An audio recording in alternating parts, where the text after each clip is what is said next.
This year, we'll see the world population reach a significant milestone.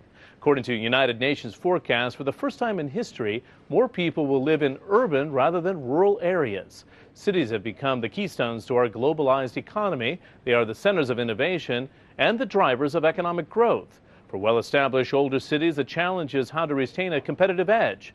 For developing cities, the challenges are far more basic.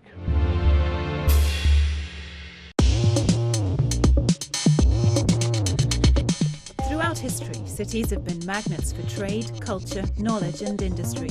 Never has this been truer than today. Cities are very much the centers of innovation today. Just think of it from the point of view, where is art created? Where are universities placed? Where are Nobel Prizes won? It seems to be a modern-day paradox that in an age where technology allows us to live apart, we choose to live together. Now, the digital age, oddly, hasn't actually reduced the need for face-to-face contact. Why would a place like Canary Wharf, let us say, exist, or Wall Street downtown in New York, if it weren't for the fact that all the people who are doing business do still need to meet at bars or in smoking rooms or wherever one meets now? Urban settings allow for chance encounters and discoveries, which lead to innovation, a set of circumstances behind the explosion of ingenuity in the 1990s from Silicon Valley, just south of San Francisco. I think Silicon Valley wouldn't have existed without San Francisco. San Francisco's always been a city that has been a model city in terms of embracing diversity, in terms of its international reputation. And a consequence of that is you had people from all walks of life, from all perspectives, coming together. And then when we were able to twin that with resources and venture capital and now technology, we have the ultimate expression of ingenuity and entrepreneurship. While people abandoned the metropolis during the second half of the 20th century, today cities have re-emerged as the gateways of globalization, pushing people, goods and knowledge around the world.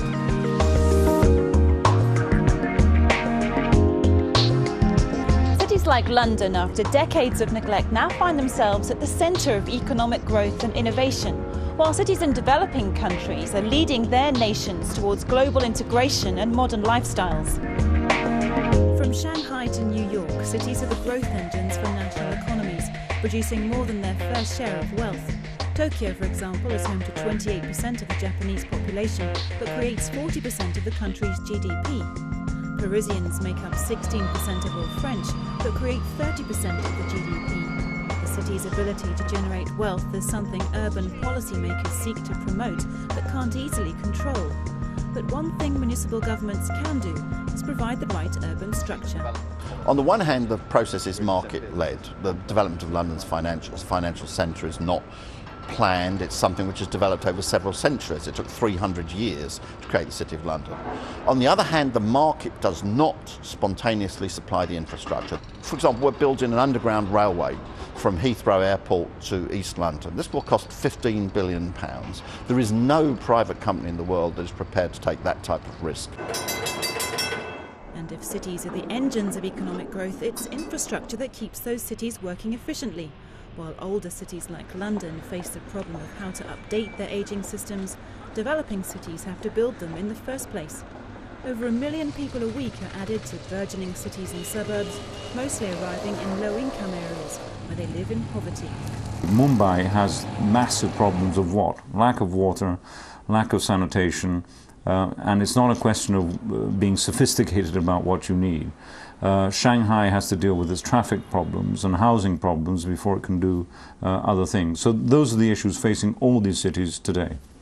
In Karachi, a city of 18 million people, much of the funding for infrastructure is coming from foreign investment. We have attracted 1.1 billion foreign direct investment in different fields, in infrastructure, in solid waste, in water treatment, in transportation, in mass transit.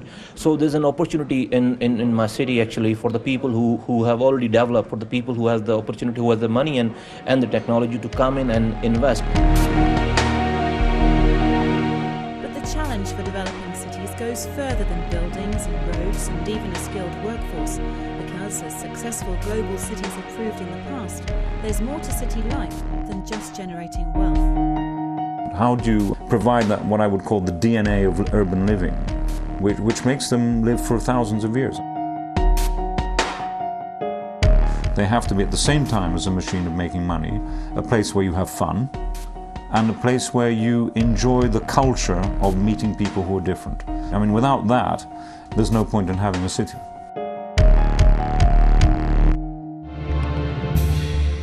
And some more figures for you. By 2050, 3/4 of the planet's 8 billion people will be urban. Only a century ago, 90% of humanity lived in villages and fields.